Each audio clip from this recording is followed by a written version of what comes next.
जय हिंद, जय Bharat and welcome to deaf talks. This is Aadi Chint. कुछ ही दिनों पहले जब जयशंकर जी अमेरिका में थे, उनसे एक सवाल पूछा गया था कि भाई जापानीज प्राइम मिनिस्टर ने एशियन नेटो की बात करी है।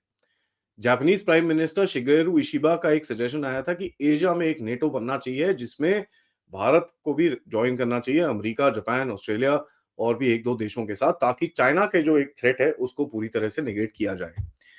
तो जयशंकर जी ने जवाब दिया था कि साहब, हम कोई ये नेटो चेटो में हम विश्वास नहीं करते हैं। As a matter of fact हमारा कोई ट्रीटी एलाई कभी ना था, ना रहेगा, ना है, ना रहेगा। हमारा जो एक स्ट्रेटेजिक कल्चर है उसके अंदर ये फिक्स्ड अलायंसेस का गेम हम नहीं खेलते हैं।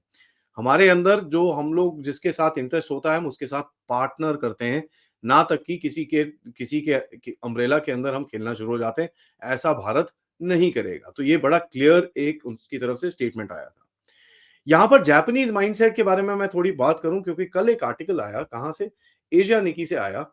एंड वो आर्टिकल के अंदर लिखा गया कि भाई भारत जो है, भारत की जो साउथ एशिया की जो पॉलिसी है, अब साउथ एशिया ये लोग बोलते हैं, मैं तो उनका उनकी बात को रिपीट कर रहा हूं। भारत की इंडियन सब कॉन्टिनेंट में जो पॉलिसी है, कहते हैं कि नेबरहुड में इंडिया को कंप्लीटली आइसोलेट कर दिया गया है एंड इंडिया हैज बिकम फ्रेंडलेस। और इसका श्रेय जाता है उनकी तरफ से किसको? मिसगाइडेड फॉरेन पॉलिसी को। कल ये आर्टिकल आता है एशिया निकी के अंदर, जहां पर ये प्रीटी मच आपको समझ में आना चाहिए गहरे राज्य की अगली गंदी सी चाल है, क्योंकि एशिया निकी एक एक लेफ्टिस्ट वोक आउटलेट है जो जापान के अंदर बिठा रखा है अपने यहां से नैरेटिव चलाने के लिए। तो ये आर्टिकल आता है।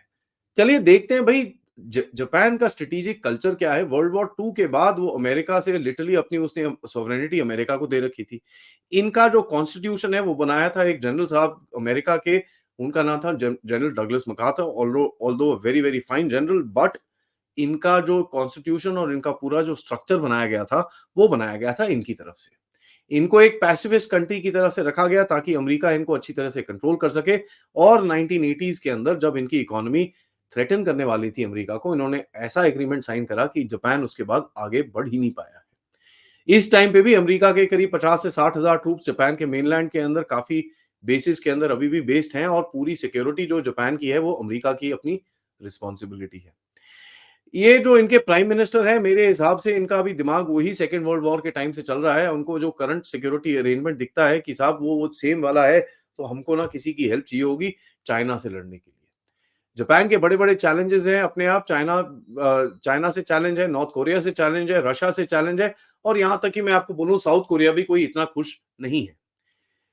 ये लोग चाइना, नॉर्थ कोरिया और साउथ कोरिया क्यों नाखुश हैं जापान से? क्योंकि आपको समझ में आना चाहिए जो वर्ल्ड वॉर टू में जापान ने इनके साथ किया था, उसके बाद से अभी तक इनकी दोस्ती नहीं हो पाई है। चाइना में तो वैसे भी अभी जो रीजनल थ्रेट चाइना का है ही है, लेकिन चाइना के साथ भी जो सेकेंड वर्ल्ड वॉर में जापान ने किया था during the battle of Manchuria and everything, 1937 से जो 36-37 से इन्होंने जापान ने चाइना के ऊपर अटैक करने शुरू कर दिया था, और किस तरह से चाइना को दबोचा था उसके बारे में तो चाइना की अपनी मेमोरी है, और वहां पर वो जापान को चैलेंज करता रहता है।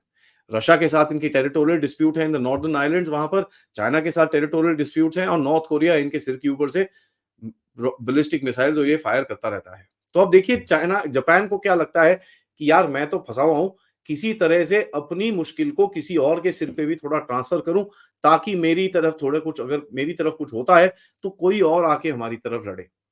ये एक टिपिकल मेंटालिटी है, आपको समझ में आना चाहिए, जो एक अमेरिकन स्टूज की मेंटालिटी है। अमेरिकन स्टूजेस ऐसे ही काम करते हैं क्योंकि उनको समझ में आता है कि साहब अपनी तो कुछ कैपेबिलिटी है नहीं, अमेरिकन यहाँ खड़े हुए हैं, और इस टाइम पे जापान को ये भी समझ में आ रहा है कि भाई अमेरिकन की हालत खराब होने वाली है। तो अमेरिकन की अगर हालत खराब होने वाली है तो अमेरिका के साथ एक जरा वहां पर नेटो चेटो बनाया जाए, ताकि एक कंबाइंड इनिशिएटिव, एक कंबाइंड नैरेटिव के तरह तहत वो आगे चले। गहरे राज्य के दिमाग में तो ये बहुत टाइम से था कि भाई भारत को चीन से लड़ाया जाए, ताकि इस पूरे केओस के अंदर इनको अपने आप ना लड़ना सके, और भारत जो करना है कर सके। और पीछे से ये जिस तरह से यूक्रेन के साथ गेम खेल रहे, भारत के साथ गेम खेलने की इनकी पूरी पूरी कोशिश रही थी।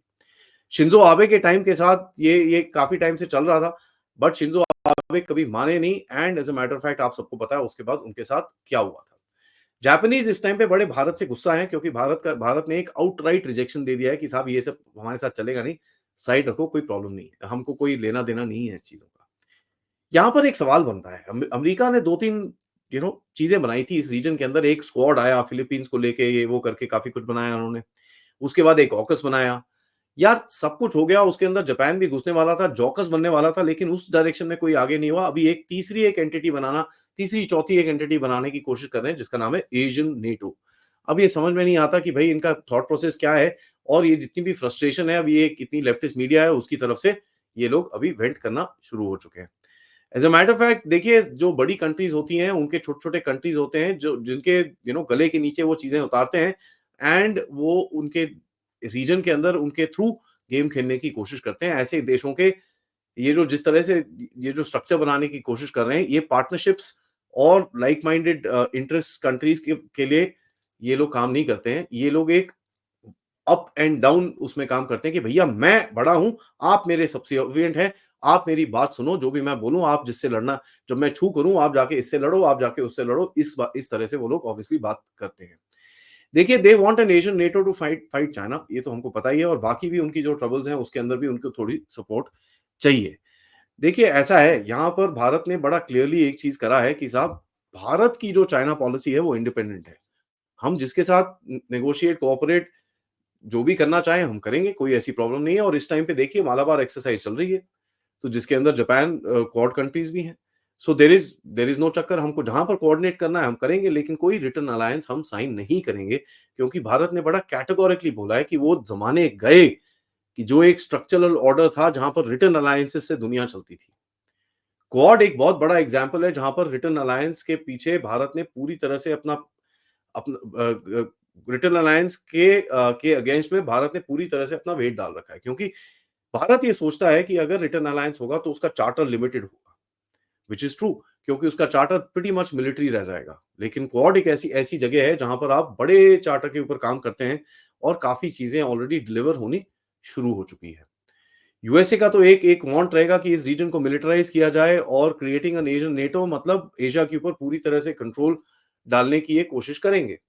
अब बांग्लादेश में देख लीजिए जिस तरह से इन्होंने काम करने की कोशिश करी, और यूएस नेवल इंस्टीट्यूट के आर्टिकल्स और बहुत सारे अभी आर्टिकल्स आने शुरू हो गए जहां पर बांग्लादेश की स्ट्रेटेजिक नेचर के ऊपर बात की जा रही है, how Bangladesh is so important for the Indo Pacific. ये आपको एक हिंट देने की कोशिश कर रहे हैं कि साहब अगर आप हमारे साथ ना बैठे तो हम अपने आप कर सकते हैं। भारत को भी, आप सबको मैंने पहले भी बताया कि 2022 में भारत को बोला गया था कि जो वाइजैक का एक जो आपका नेवल बेस है, वो जरा यूएसए को दे दीजिए। हमने बोला भाग जाओ यहाँ से, कोई बेस बूस नहीं मिलने वाला, आपको चाहिए लॉजिस्टिकल एग्रीमेंट साइन कर लीजिए, आपके शिप्स यहाँ पर आइए, हम रिपेयर शिपेयर करेंगे, आपको रिफ्यूल करेंगे, all that we will do, but we are not signing a agreement जहां पर आपका बेस हमारे देश के अंदर होगा। स्ट्रेंज ये चीज है कि ये जो आर्टिकल्स अभी पहला आया है और भी आएंगे, एशिया नेकी की तरफ से आया है, ये बेसिकली चाइनीज लैंग्वेज बोल रहा है, और जापान को ये देख के शर्म आनी चाहिए कि भैया आप चाइनीज की लैंग्वेज यूज कर रहे हैं भारत को डिस्क्राइब करने के लिए। ये एनालिसिस इतनी अपसर्ड है कि साहब इनको अभी दिखता है कि साहब अभी भैया हम तो कर नहीं सकते, तो आप हमारे साथ आ जाओ ताकि हम साथ में करें, क्योंकि इनकी अपनी कैपेबिलिटी चाइना को हैंडल करने के लिए नहीं है। देखिए, बाकी तो सब ठीक है, मेरे को ये इनके प्राइम मिनिस्टर से ये पूछना है, आपकी जो ठीक है चाइना के साथ टेंशन्स हैं, तो मुझे ये बताइए आप ज़रा लोकल करेंसीज़ में चाइना के साथ ट्रेड क्यों करते हैं? ठीक है, आपकी बड़ी अच्छी दोस्ती है जब आप ट्रेड-ट्रूड करते हैं, लेकिन जब ऐसा कुछ करना होता है तो भारत को बीच में लाके आपको लड़ने की बड़ा शौक है। अब प्राइम मिनिस्टर इशिबा ने बोला कि साहब ये एशियन नेटो का जो प्लान है, ये आसियान रिलेटेड समिट्स अभी जो हो रहे हैं, जिसके लिए भारत के प्रधानमंत्री अभी गए हैं 10 से 11 तारीख में लाओ में, वहाँ पर हम ये चीज़ बात नहीं करेंगे, क्योंकि आसियान के जो देश हैं, वो बोलते हैं कि साहब हमको कोई मिलिटराइज़ेशन इस जगह की नहीं करनी, हम चाइना को पुशबैक करेंगे, हम उसके लिए सेपरेट वो चीज़ बनाएँगे कि आसियान के अंदर हम इसको कहीं भी बात करने के लिए राज़ी नहीं हैं। क्योंकि उनको सबको पता है कि भई अमेरिका और गहरे राज्य का एक ही वो नज़रिया रहेगा कि यार तुम सारे लड़ो चाइना से, मैं पीछे बैठ के ना आराम से देखूँ और तुमको हथियार देते रहूँ, अपनी इंडस्ट्री पूरी बढ़ाते रहूँ, तुम पूरे बर्बाद हो जाओ, मैं पूरी तरह से एकदम अपने आप को सस्टेन कर लूँ। As far as the neighbourhood is concerned, Japan को ये समझ में आना चाहिए कि साहब आप अपना नेबरहुड देख लो, आप एक देश बता लो जहाँ पर आपके अच्छे रिलेशंस हों। Before pointing a finger at others, you must also remember what is your own position. आपके ना चाइना के साथ अच्छे रिलेशन है, ना नॉर्थ कोरिया के साथ, ना साउथ कोरिया के साथ, ना रशिया के साथ। किसी के साथ आपके अच्छे रिलेशन नहीं है, यहाँ तक अभी फिलीपींस के साथ थोड़े बहुत आपने रिलेशन बनाए हैं, और ताइवान के साथ एक आपने रिलेशन बना के रखे हैं, which is in the southern side of the Indian ocean, of the Indo Pacific region. लेकिन हमारे नेबरहुड पे उँगली उठाने में ये लोग बिल्कुल भी पीछे नहीं हटेंगे। तो देखिए, जापान तो एक टट्टू है, उसको यूज़ करके गहरे राज्य की तरफ आपको एक मैसेज आया है, जहां जिस चीज का जवाब भारत पहले ही दे चुका है, और उसकी फ्रस्ट्रेशन अभी आपको दिखेगी, जहां पर ये बोलता है कि साहब भारत की जो खराब फॉरेन पॉलिसी है, उसके चक्कर में भारत के नेबरहुड में कोई दोस्त बचा नहीं है। यहाँ पर मैं बड़ा क्लियरली इनको बता दूं कि साहब भारत के अपना नेबरहुड हैंडल करने के लिए पूरी कैपेसिटी है। और यहाँ तक कि आप देखेंगे ये जो एक मालदीव्स के अंदर टर्न अराउंड हुआ, श्रीलंका के अंदर टर्न अराउंड हुआ, नेपाल में कभी टर्न अराउंड होता है, कभी ये होता है, वहां का भी गेम बाकी है। भूटान आपके साथ खड़ा हुआ है, there is no problem. Bangladesh में एक क्राइसिस है, लेकिन यहाँ पर मैंने भी पहले कई बार बोल चुका हूँ और दोबारा बोलूंगा, ये क्राइसिस ज्यादा टाइम चलेगी नहीं, क्योंकि गहरे राज्य के अंदर इतनी डेप्थ नहीं है कि इस चीज को आगे लेके जा सके। तो ये रोता हुआ फिर भारत के पास आएगा, और किस तरह आएगा, जब आएगा उसको किस तरह से सॉफ्टवेयर अपडेट करना है, वो भारत अपने आप देखेगा, हमको किसी की हेल्प नहीं चाहिए। ये इनको समझ में आना चाहिए कि साहब they must not forget history, Japanese people must never forget history.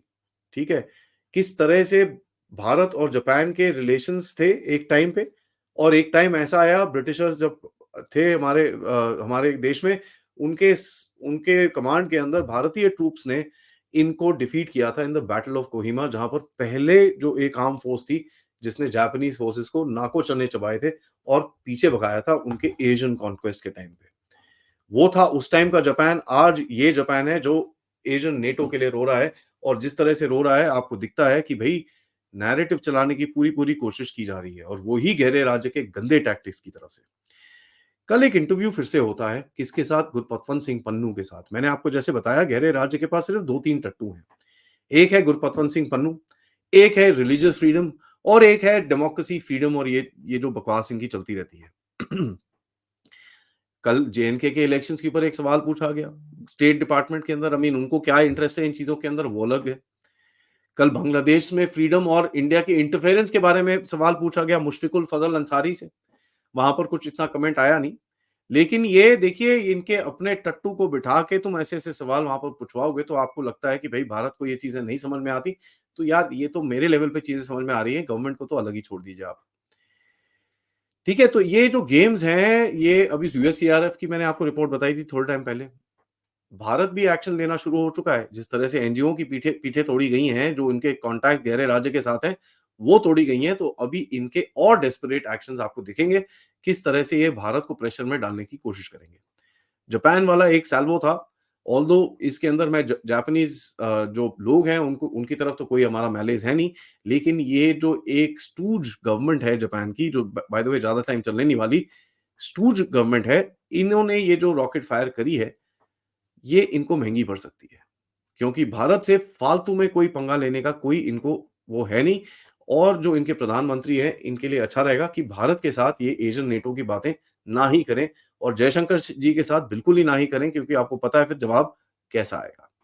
इसी बात में ये वीडियो को लाइक करिए, सब्सक्राइब करिए चैनल को। आपको थोड़ी देर में एक और अपडेट आएगा, जहां पर मैं आपको बताऊंगा कि भाई पाकिस्तान की हालत किस तरह पतली हो रही है, और रा की साजिश पे कैसे कैसे पाकिस्तान रोना शुरू हो चुका है। दोपहर में मिलेंगे कर्नल अजय रैना से, जहां पर हम बात करेंगे जम्मू के लोगों के बारे में, जो ये इलेक्शन के बाद उनका क्या नजरिया रहेगा, और रात को हम बात करेंगे पथिकृत पांडे जी से। जब तक के लिए थैंक यू सो मच। आप इस चैनल की तरफ कंट्रीब्यूट कर सकते हैं क्यूआर कोड, पेपैल, या फिर सुपर स्टिकर, सुपर चैट्स, या मेंबर्स बन के। जय हिंद, जय भारत।